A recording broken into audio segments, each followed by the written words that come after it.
right, here we are. Video number 3. This one's all about cyber safety for kids. These are questions, again, submitted by our participants. This is fun. You ready? Okay. Some nights, when I turn off my computer like usual, it turns on in the middle of the night and wakes me up. Why is that? Maybe because you didn't turn it off completely. I'm thinking that a lot of people are using the standby mode. Cell phones, tablets, computers all have a way of trying to stay on. There's a number of reasons for this. One is that they want their apps to keep on running at night. Another is that they want the computer to start up really quickly because people don't like delays. So many of us press the power button and don't realize that the power button just turns on the standby mode instead of actually shuts down the computer. And it can be awakened when there's some sort of network activity, when there's an update to the web page that happens to be up, or the last web page that you visited. It can wake up by itself. So my recommendation is go to the power button and shut it down properly. In Windows, of course, you go to the Windows button and you actually say shut down instead of hibernate or sleep mode or standby. And in other devices, practically in every other case, if you just hold on the power button and keep it pressed for about 10 seconds, the device will power down and you'll be able to know for sure that the thing is not spying on you in the middle of the night and certainly won't come back on all by itself. Awesome. Okay. Next question. What can I do to secure my online gaming accounts? Roblox, Fortnite, etc. What can the kids do to keep their accounts safe? Well, I think this is, I mean, it sounds like a simple question, but it's such an important question because most people just want to open a box and start gaming, start playing. So both parents and kids need to say, we're now going to set this thing up once and for all, and it needs to be set up securely. And if it takes us 45 minutes to do so, we need to take that time. It's extremely important because now, unlike 20 years ago, every single gaming platform, every device wants to use players, kids, parents as sources of money. So the way they monetize the usage that they make of the games or the platform is they sell people's activities. They see what you're doing, they see what you like to do, they sell it to advertisers, and you see those ads popping up in a variety of places when you're surfing the web or when you're on your phone, etc. So the best thing you can do is quite simply to make sure that you set up a secure account right off the bat. And the way you do that is you create a different account that you just have for gaming, right? So you create an email account using Google or Yahoo or whatever free email platform you want. Create one email account that you always use for gaming. Make sure you have a long passphrase set up on it so as to secure it. Secondly, if you're going to pay for anything using your gaming platform, make sure that the credit card does not stay on file, but that you use it, you pay for something, and then you remove it. That is critical. So if you're going to sign up for a service that charges you monthly, try to figure out a way to pay by the month and not just have that credit card in there forever. Because you never know when you're going to accidentally click on something and it will charge you, and their support departments are intentionally very, very small and very slow so as to discourage you from trying to get a refund. It's very difficult to get refunds, so keep your credit cards off those platforms. And finally, and perhaps critically, say no to every setting that you see that has to do with sharing information. Do not say yes to things like, can we get diagnostic data automatically? Can we download usage data?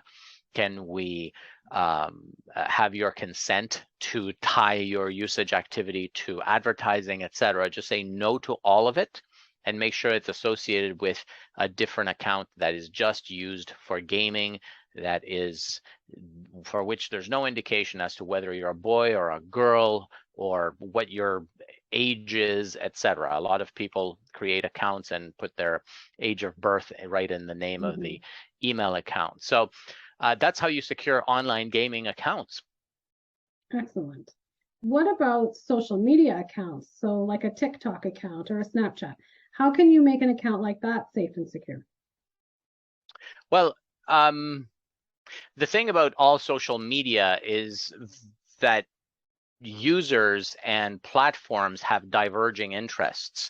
The platform wants to keep you there preferably all day long. If they can get someone to be on the platform for 24 hours, that's ideal because they can sell that advertising time to those companies that will pay them for your preferences, to get to know you better. Your interest should be to get on the platform and get off of it as soon as possible. You get your entertainment, you get your tiny little tidbits of dopamine, and you're out of there. So the main threat with social media is the human brain. All of these platforms are, by definition, addictive. So you need to develop situational awareness. We call it situational awareness. Kids love to say cyber situational awareness. You simply want to secure your accounts by using two-factor authentication so that you're not impersonated by having your account password stolen, and then someone will lock you out of it and steal all your personal information that you've put into the platform, plus have access to your friends list. And secondly, always sign up with an account that is pseudonymous. Use a pseudonym, use a nickname, use your favorite superhero or cartoon character, but try to separate your real identity from your online identity, and that will ensure that at least you have a little bit of separation when scammers necessarily infect somebody who has some degree of connection to you. So when those contact lists are compromised, at least it won't be the real you whose information is associated with the social media platform, but it'll be a fake you, a pseudonymous you. And try to have fun with it. So then at what age should we start teaching things like pseudonymity, teaching cyber safety in schools and at home? At what age is that appropriate? Well, I've taught it in kindergarten, and kids in kindergarten are amazing because they're basically drinking from the fire hose. They will absorb any information they can. They love to have figures of authority. So as long as a school is very careful to only invite certified security and privacy professionals to speak, I love doing those things. Make sure that you're not just hiring people who are passionate, people who have a variety of different jobs and who like to share whatever they want to share. It's less an art and more of a science as far as sharing the information that you need to put into those kids. Because if you think that 3 or 4 years old is young enough or old enough to play with an electronic device, then you're probably right. And if that's the case, then those kids can handle understanding how to set up their little device. So why not teach them how to optimize the use of their whatever it might be, Nintendo Switch, or I want to say Sega Genesis, but I think that'll age me. That'll PlayStation 7. That's what I'm gonna say. That way it won't be obsolete. The idea is that whenever the first electronic device is introduced, that's when you teach kids how to set it up properly, set it up securely, and gamify it, make it fun for them to set up their accounts using nicknames and using fake birth dates and using long passwords and make them fun passwords, because they don't have to be extremely strong if they are really long. So as long as they can put together 3 or 4 words, then they can type those words, and that'll be great for them. So start them as early as you start them on electronic devices. That's the rule of thumb. And of course, just to make me happy, teach them to say cyber situational awareness. If they can say Tyrannosaurus Rex, they can say cyber situational awareness. That's right. And if they happen to spray the screen as they do it, just wipe it. It's all good. Lovely. So a lot of kids are starting on electronics in school very young, in junior kindergarten, senior kindergarten. So what are some of the things teachers can do in the classroom to promote best practices for cyber safety?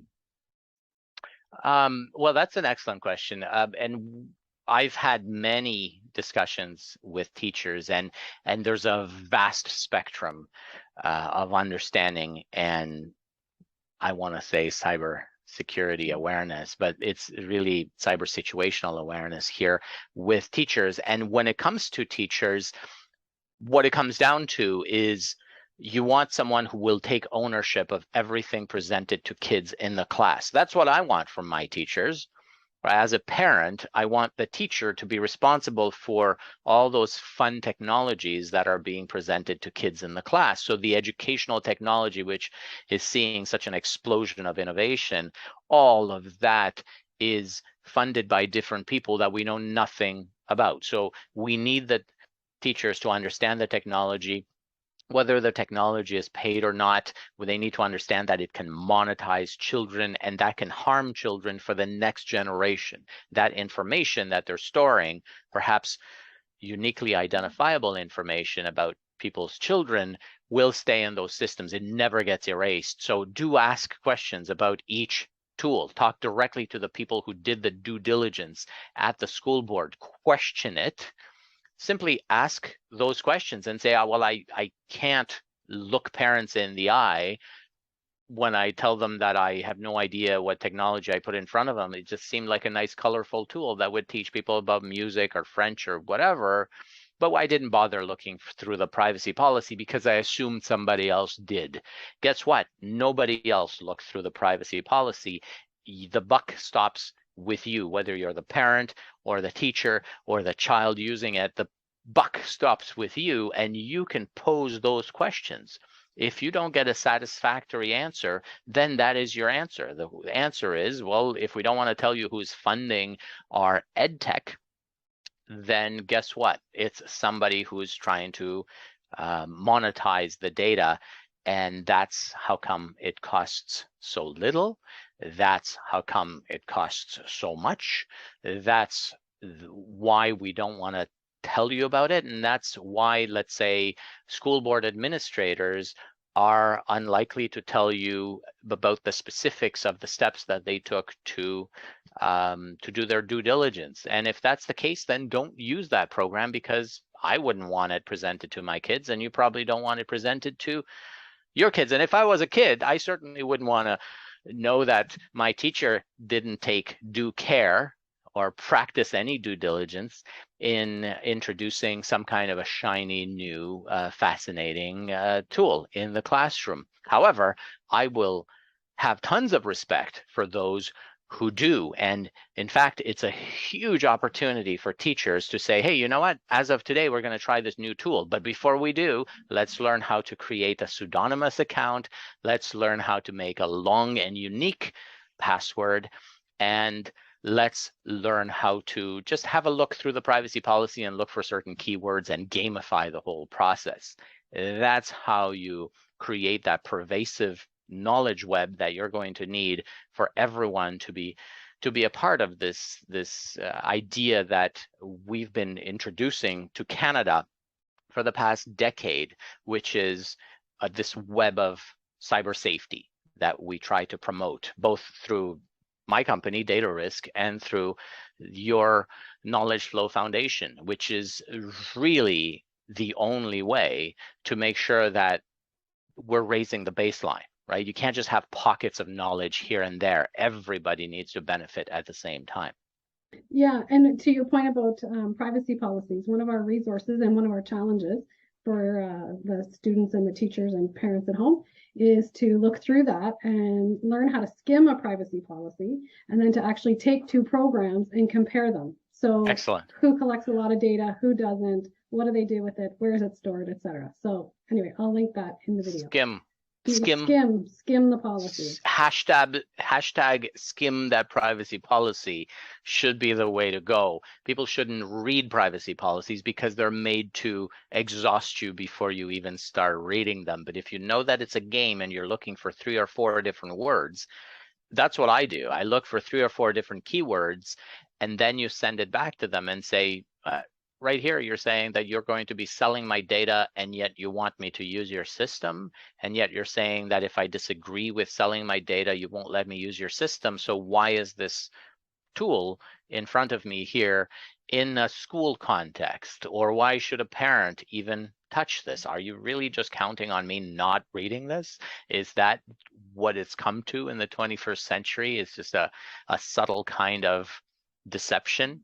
So learn to gamify the system and make sure that you use social media the way it's intended to be used, by embarrassing and humiliating organizations that try to disrespect children, try to lie to parents, or try to fool teachers into using invasive privacy tools masquerading as educational technology. There's your happy thought for the day. That's okay, right. Here's your wrap-up question, and everyone on the CyberSprints has gotten this question. We're trying to get a wide cross-section of answers.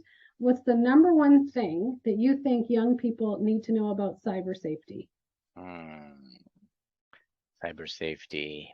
Well, first of all, cyber safety is not as cool a word as cyber crime. Cyber crime is so much more mysterious.